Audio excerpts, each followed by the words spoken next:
have a firm grip on that whole I am concept to be able to tap into that creativity. So I'm just looking at this as the next step in that. Also, the idea fits in with what we're trying to do at the Tri-State Defender in terms of the observation of our 70th anniversary. We came on board in November, the first week of November 1951, and we've been publishing continuously since that time. And so we decided that we would have a year-long focus on our anniversary. And as part of that, we're really looking at sort of a business focus. We have a special thing that we're doing on diversity and inclusion. We'll be looking at more of that and just highlighting men and women in businesses and highlighting the issues. And so I saw this as just really in conjunction with that. So let me just say from the beginning, from in terms of my entrepreneurial background, I don't own the Tri-State Defender. I don't have any stock in it. I have been with the Tri-State Defender since June of 2007. And so I've been through several administrations, and I'm glad to be part of where we are right now. Before I came to the Tri-State Defender, I worked for my own company. I was the president and CEO of something called SciJack, Scientific Journalism and Communication.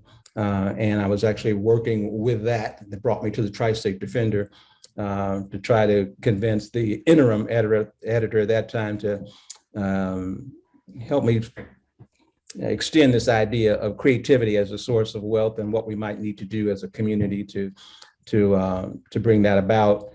And at that time, he had a particular need, which was for me to be a journalist. And so I went with him, and just a lot of things have happened since that time. As Paula mentioned, I did work at the Commercial Appeal, I can say it by name, for 26 years, 6 months, 3 weeks, and 2 days.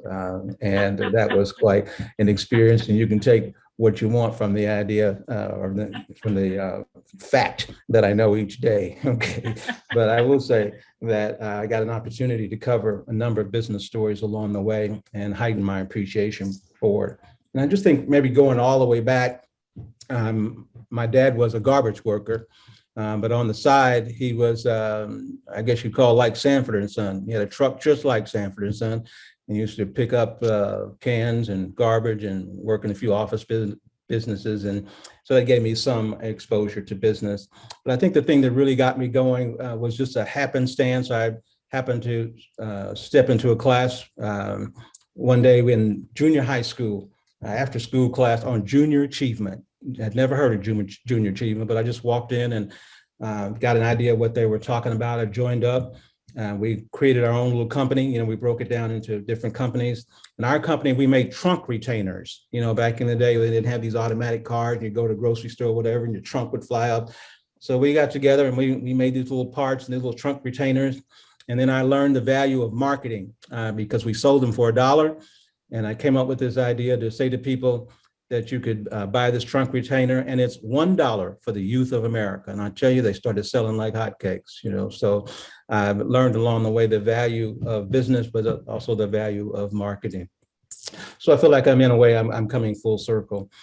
So, when I was looking at the different backgrounds of everyone here, and I was thinking, okay, we need some type of context to get started here.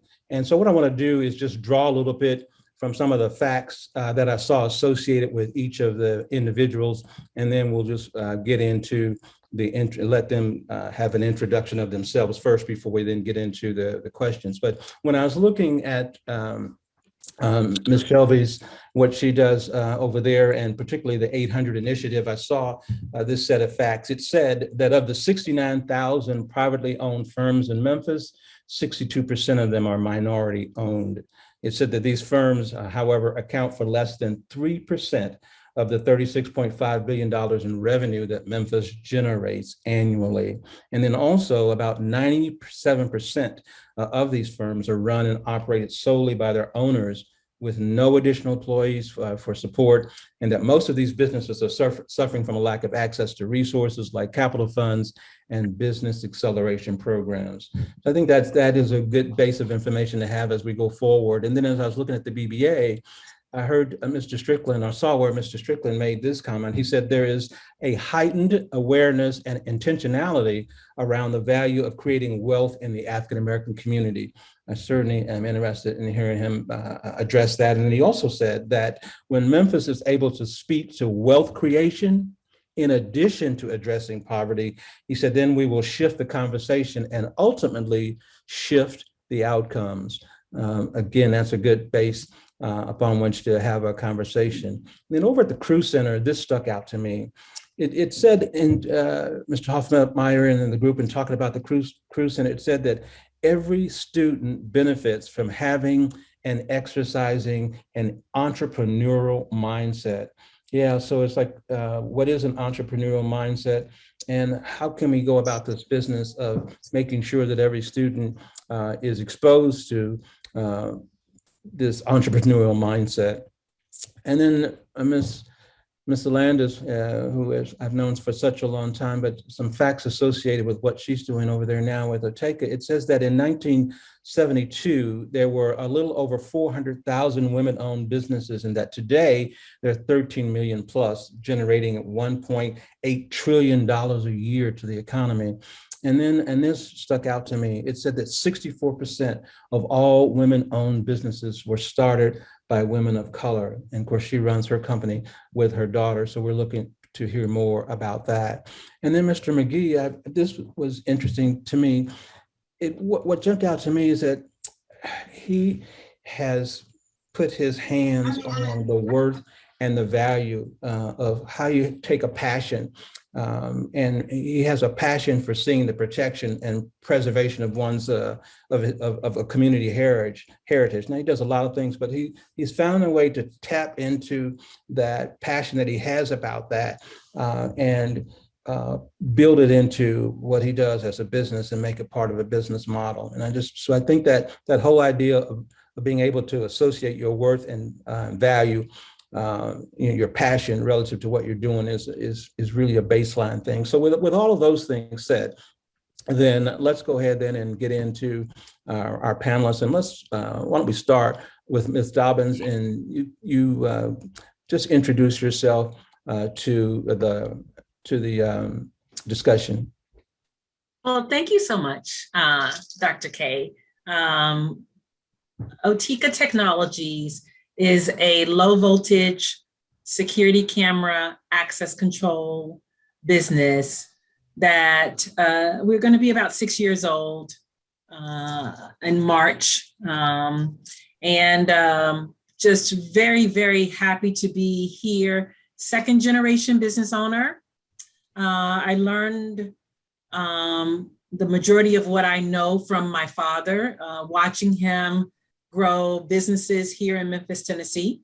His first business he started in the early 70s was called Dobbins Maintenance. And he actually grew that business and had approximately 300 employees as an African-American man coming from Mississippi to the big city of Memphis and starting that career. So at the time I grew up, I thought that was normal. I thought that's what everybody did, having him as a father. My mother was a school teacher. And so seeing the ups and downs of entrepreneurship was commonplace in my home. But as I got older, I realized that is not common in the African-American community, that is something that is, it used to be common before desegregation, because we had to have businesses in order to function. It's not as common today. And hearing those statistics, Dr. K, that you just threw out, also shares how much work needs to be done.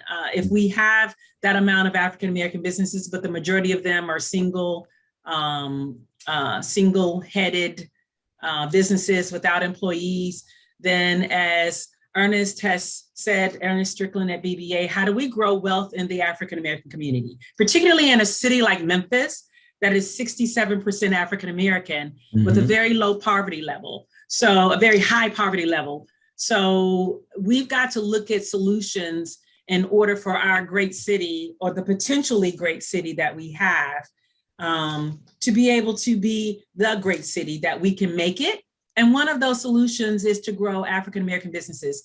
Mhm. Otika is in the heart of Whitehaven. That's where I grew up.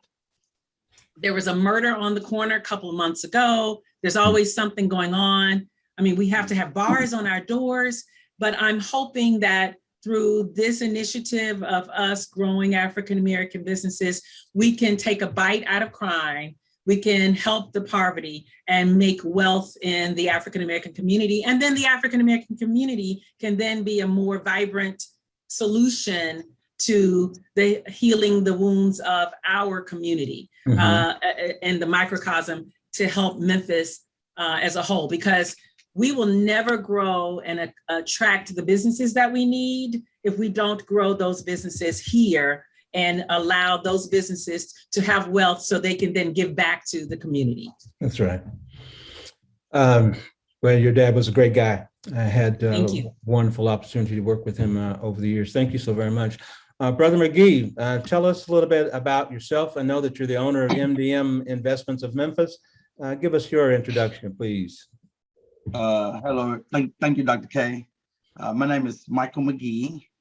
Is it on? Okay. My name is Michael Mcgee, and I'm a native Memphian. Been here for 44 years.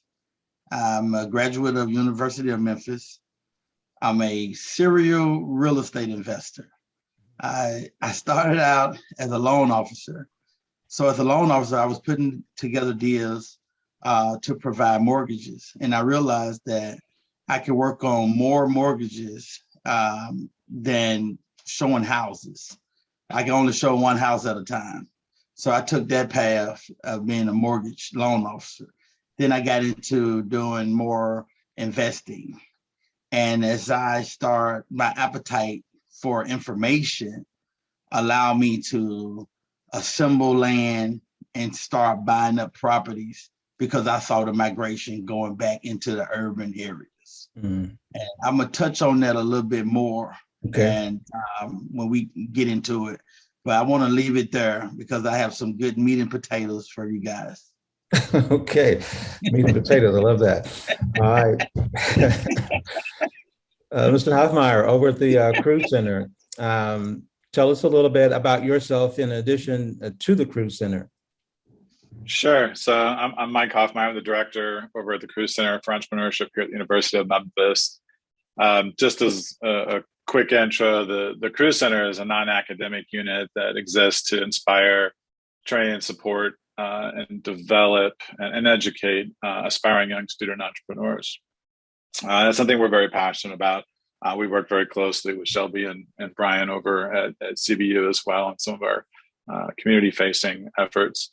But me, I was a military brat. My dad was in the Navy. We were stationed in Memphis twice. I went to middle school here, did most of my high school overseas, came back, graduated from Craigmont, where I also went to middle school, two-time graduate of University of Memphis. But I spent some time enlisted in the Navy, and that showed me or demonstrated to me that was not the path for me. And it's what lit the entrepreneurial spark in me. And I had a passion for technology. I had a passion for entrepreneurship, and that led me down a path to a career of technology startups where I found an industry expertise in electronic payments. So I spent almost 20 years in various electronic payments startups, and I've experienced every stage of that from early stage startups, some of which didn't make it, all the way through scaling to multi-million-dollar enterprises. And that perhaps ironically led me back to University of Memphis, where I help others achieve those same dreams. Gotcha. Great, thank you. Ms. Shelby, let's turn to you. Let's say I'm a student with a dream. I understand then that the Center for Entrepreneurship and Innovation should be part of my life. Tell me a little bit about yourself and your connection to the center. Sure, of course. So hi, everyone. My name is Shelby Paranich, and thank you for inviting me to be here. I'm really honored to be here with all of y'all. So I am the Associate Director of the Center for Entrepreneurship at Christian Brothers University. I've been at the center for over a year and a half now. Brian Behringer, the director of the center, is also on this call as well, listening in. Brian and I really work together to boost student entrepreneurs at the university. That's through programming and events, but also through the design of academic related curriculum as well. And then another thing that we do at the center is support the 800 initiative too. And the center has 3 pillars, but I believe that I'll get into that a little more later as well. I can explain. But yeah, so I've been, like I said, I've been at the center for a little over a year and a half. I was previously with an entrepreneurial support organization here in Memphis. I spent the last 6 years supporting and working with entrepreneurs, where among other functions of my job there, I grew our investments in Black business owners through business accelerators for tech startups and for minority-owned businesses through the 800 initiative, which I'll also get to talk about here today a little bit too. Yeah, so I'm in the business of entrepreneurial support here in any way to help founders, especially underrepresented founders, get the resources they need to be successful. Great. Welcome again. Mr. Strickland, welcome. Great. How are you doing? I'm great. Thanks for having me. Great. Let's turn to you and tell us a little bit about yourself. We know you spent a number of years with the chamber, but you even had a life before then. So sort of introduce yourself to the group. All right. Thank you. So Ernest Strickland, President, CEO of the Black Business Association. I've been in that role for about 9-10 months, maybe not quite a year. Prior to joining the BBA, as was mentioned, I spent 15 years with the Chamber of Commerce, working in the areas of workforce development, international business development, economic development, public policy, you name it. And before that, I was actually an entrepreneur. I own a couple of businesses, from consulting firms to real estate brokerage and investment firms, and even a restaurant, which was a nightmare. But learned a lot of lessons about, just resilience. A funny story, I invested in that restaurant as the passive investor. And 3 weeks in, I'm running the show. I told my partners, I said, we're going to fail. They said, why? I said, because I know more than both of you, and I don't know what I'm doing. And so that was a recipe for failure. But, I'm just passionate about Memphis. As Michael mentioned, I'm a native Memphian, graduate of Hamilton High School. Love Hamilton. And also graduate of University of Memphis, as well as Bethel University, where I received my MBA. So thanks again for having me on the call. Great. Well, okay. Well, thank you all for the introduction. I want to start with something that I mentioned earlier, Mr. Hoffmeyer. This idea that you want your students to have an entrepreneurial mindset, and not just the students that are going into business. This idea that all students should have an entrepreneurial mindset. What is an entrepreneurial mindset? So it's a tough question, because there are so many different definitions for that. Even in the academic space, I think entrepreneurial mindset and entrepreneurship. I did some research on this a few years back, and I think there were 28 different official academic definitions, which is kind of silly. So we tend to just leverage our own experience and explain it ourselves. For me, an entrepreneurial mindset is really a set of attributes and characteristics that one develops over time. I won't talk about whether entrepreneurs are born or made, because that's like a holy war amongst people. I firmly believe that that you can learn entrepreneurship and an entrepreneurial mindset, but the mindset itself is focused on value creation. It's focused on adaptability and agility, critical thinking, problem solving, and it's not necessarily focused on business, right? Which is why you'll see me use the terms entrepreneurial mindset and entrepreneurship, and those are two different things to me. Entrepreneurship is the relentless pursuit of opportunity, regardless of resources currently controlled. and that assumes sort of a business, or you're creating some sort of value organization.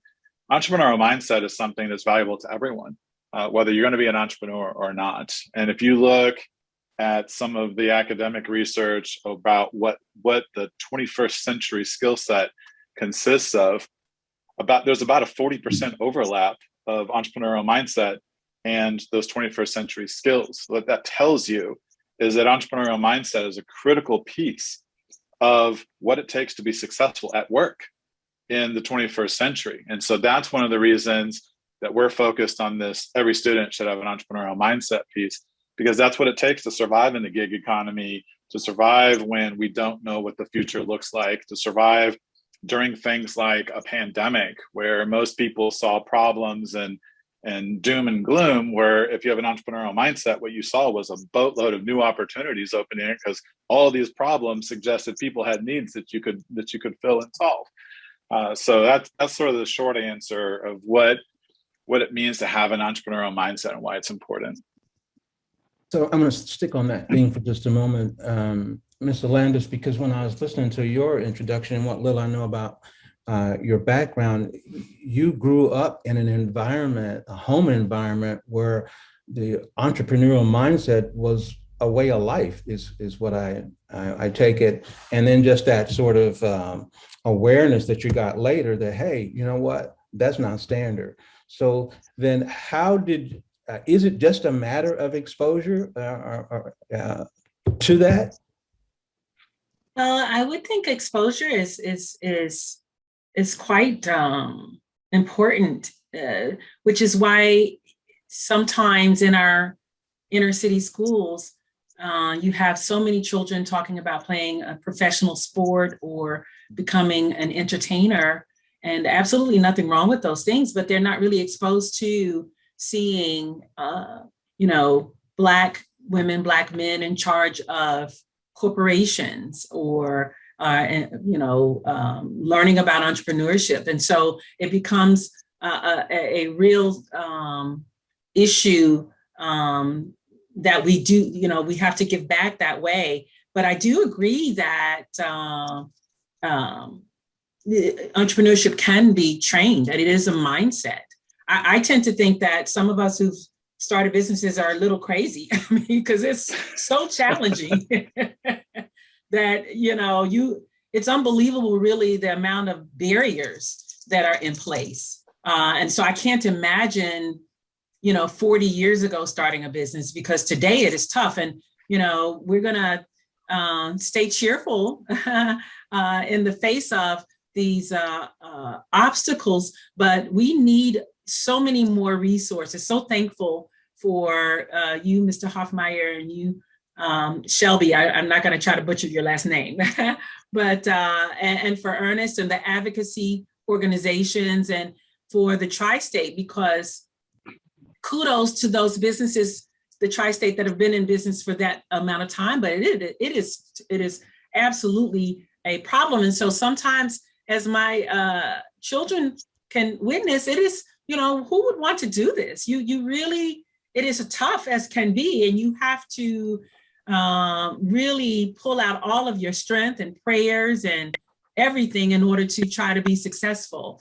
And so these kinds of programs are really needed in our community, so that, and it needs to be continual and to a larger audience, so that we can give exposure.